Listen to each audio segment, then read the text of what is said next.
Okay, so you got the tanks. You're not in a good place here, but you can still win. You need to come back up, though. It's got to be now. So now you're put in the place he was in. If you don't kill his third right now, like as soon as possible, you're dead. Alright. He's up a base on you. You've killed all the vital parts of his army. Now you're attacking him with a bunch of Marines, or Lings. Okay, now get going.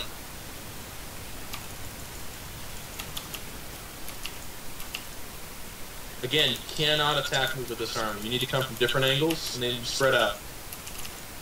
Where's those Mutalisks? Why would you attack without your Mutalisks? What are you doing?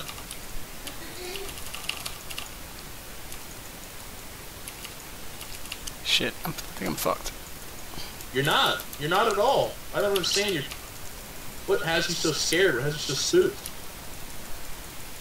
Okay? You can still kill that. It's 2 tanks.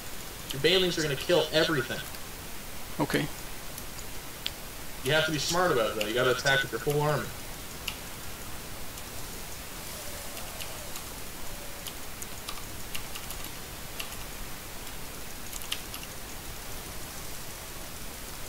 Kiting forever.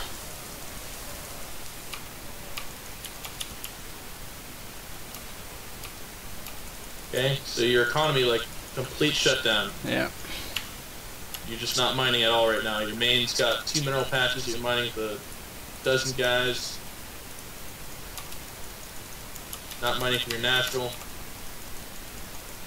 So you need to spend all your money on banelings, and you need to shut down the space. So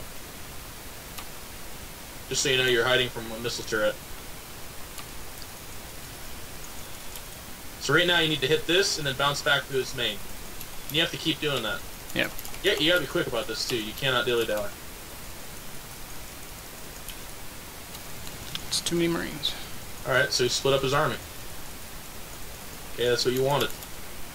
Now, why aren't you making like 300 banelings at your natural? There you go.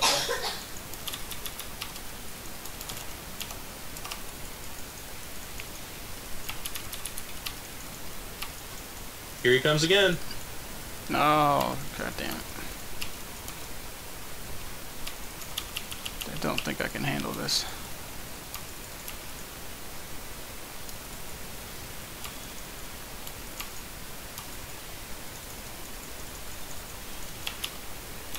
Okay, so you're grossly oversaturated at third. You could send like 8 or 9 to your natural.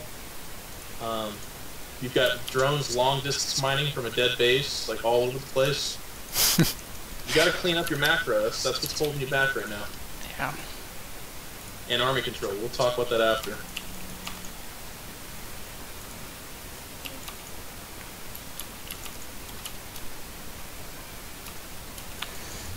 And your APM's at like 150. There it is. Not even splitting. You gotta fight now. Yeah, that's it. Just gotta. Okay, so a couple things. You over-respect the Terran very, very, very much so. And actually, it was your undoing. At that fight in front of his base, you were like, oh, run into my lings. Nope, it's a terrible idea. I'll run away. Oh, run into my banelings. Nope, it's a terrible idea. I'll run away. And every time you did that, his distanced units, okay, his whole army's range, they're killing extra units. If you were actually to commit to the attack, even if it's the wrong attack, they will do more damage. Because each time you ebb and flow, it's shrinking the size of your shaky army, your army that you're not committing with. So unless it's like a terrible idea, like you're like, oh, his base is open, I'll run in, and it turns out his whole army's there, then you actually don't want to do your little ebb and flow thing, especially with things as volatile as banelings. His tanks got extra shots on them, so they were all clumped up together and they were rolling around because you weren't sure what to do with them. So it shrunk the size of your potency. That sounds kind of dirty. Yeah, I suppose. I'm just so excited about StarCraft 2, I don't even think like that. You need to be thinking that way. Like, your Muta play is fantastic. Like, fantastic. You're doing such a good job of being everywhere. You're handling the drops fairly well. You're harassing the bases. You're hitting buildings and then getting those SCVs by the glaive worm. Great play with the mutas. Your Ling Baneling, terrible. Absolutely terrible.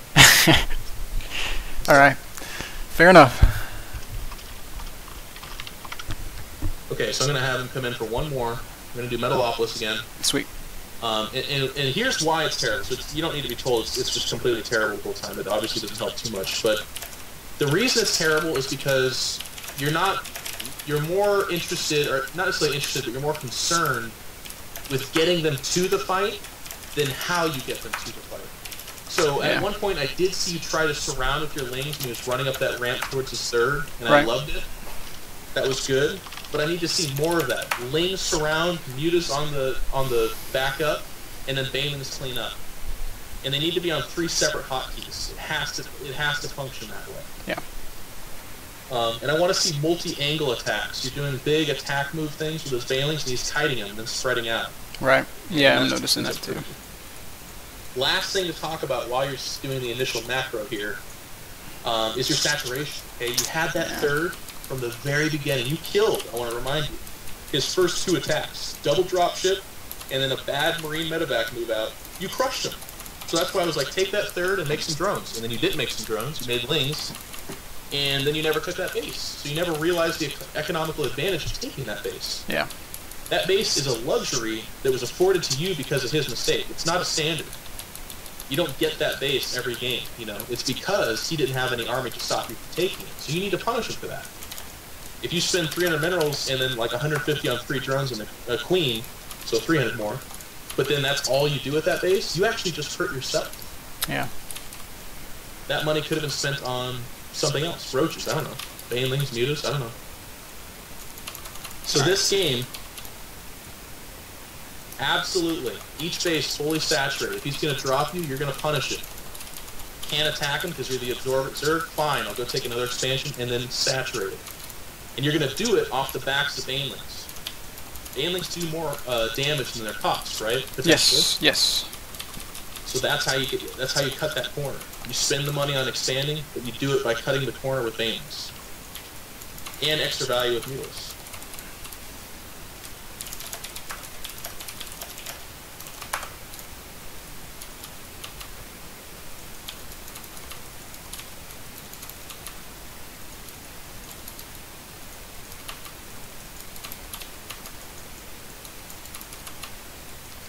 It is cool to play and at least say, hey, I was in an okay position against LZ.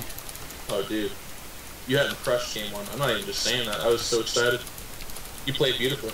And actually, the nice thing about this is, in all these games, it's not like you eventually just got beat down. You just made a mistake and lost.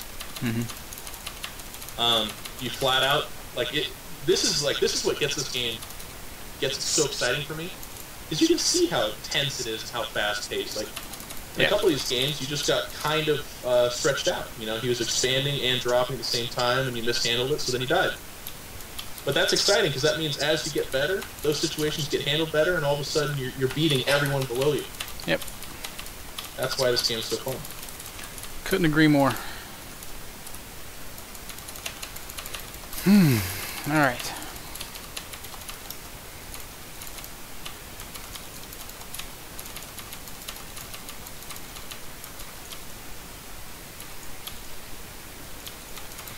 So I'm pretty concerned about these positions. Yeah, this is what knocked Idra out of GSL. It's the same kind of story. You could be macroing right now or muscling up for an attack, but he's Idra doesn't do command just center though. Yep. And so you know he's macroing. Now that doesn't necessarily mean he's not attacking at the same time, because that's the danger of a Terran. oh, we You're a fought. little bit late on this hatchery. I forgot all about it. It's like, why do I have 400 minerals? So what I would do to compensate is just a slightly faster Baneling nest. So you want to get those drones back on the gas, pour up those drones. You're gonna take a little bit of a risk here. You need to deny his scouting, by the way, with your speedlings. But you want to get a slightly faster Baneling nest, because Marines and SCVs are manageable with Banelings, even off creep and even slow. I'll even start a third queen. Just So that's the cost of these positions. Yeah, third queen's great. Get that creep going.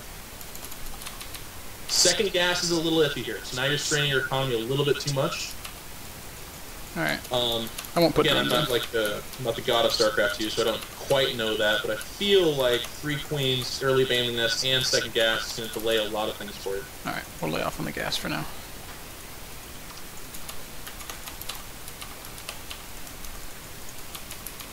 But with him bunkering up, I do feel pretty safe. Yep. And here's what I like to do too. If you've got the peace of mind, I love being active with the Lings on the outside of his base. Scouting the back of his minerals like you were, it sets like the perception that you're looking for a weak link. So not necessarily like that, that's a little bit of an overcommitment. Yeah, now they're all dead. But do you know what I mean? Like in the future, just kind of poking in and around there? Yeah. Because it creates an atmosphere of tension, basically. You need transfer drones that natural. And now you got to make up those links. You can't horde drones too much, because you actually do have to have a base of links. You want to start that layer pretty soon here. Start mining at second gas. And if you're going to horde drones this hard, you might want to have a couple spine crawlers.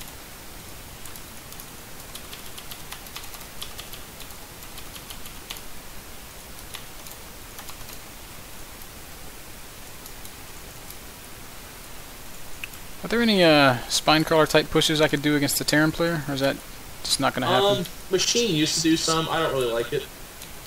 With current style, Terrans are like mass marines into tanks. Yeah. There's nothing about that that strikes me as, oh my god, if you just had 5 spine crawlers, it would be so awesome. You know? Yeah, pretty much.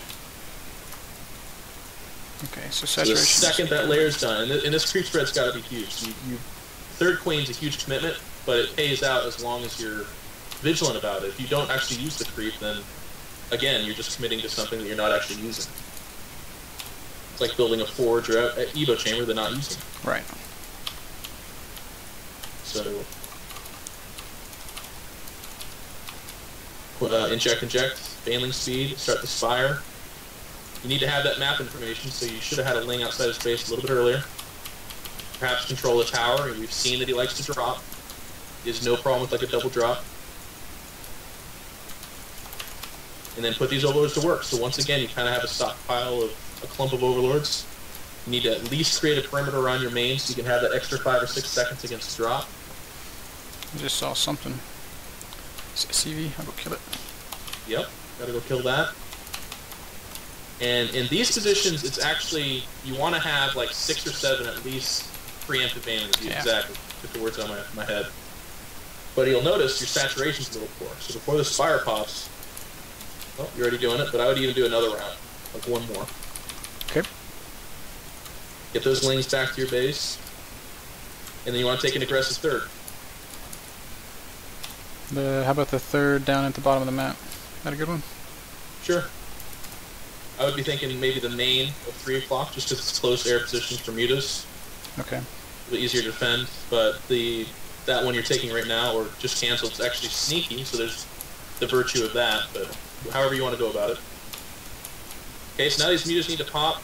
And one thing I've noticed you have been doing is getting +1. If you're going to commit to 2 as long as you have, you want to do that. I normally get it, I just have been forgetting these games. Been getting all excited. And at this point, no more creep tumors. Save some infusions. You've got like 9 creep tumors around. Need more. In fact, you shouldn't have 4 marching towards the space. You want some connection.